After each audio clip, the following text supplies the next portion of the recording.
Russia has one more buyer of oil, and that buyer is Japan.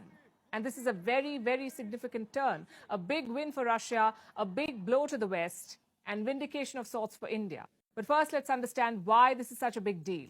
You see, Japan is a close ally of the US. Japan joined the West in sanctioning Russia. And now the same Japan has decided to buy Russian oil. How can they do that? If Japan had sanctioned Russia, how can it buy Russian oil?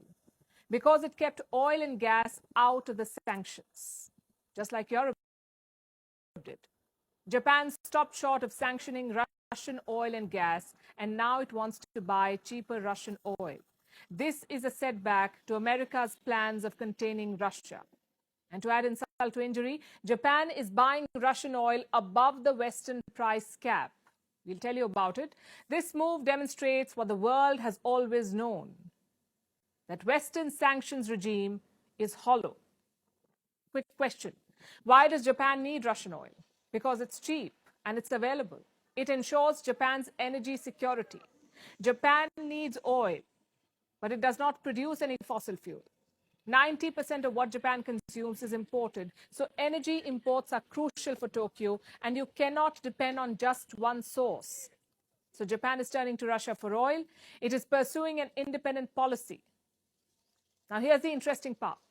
Japan is part of the G7, the group of seven, the world's 7 largest economies. And this group, the G7, wanted to cap Russian oil prices. They wanted to set a limit to Russian oil prices. The G7, the European Union, and Australia were all part of this effort.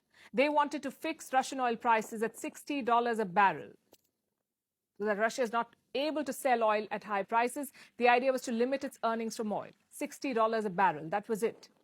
But Japan did not join this effort. It sought an exemption, and it got one. With this, Japan was able to buy more Russian energy. Now look at the numbers. In the first 60 days of this year, Japan bought close to 750,000 barrels of Russian oil. How much did Tokyo pay for this? About $52 million.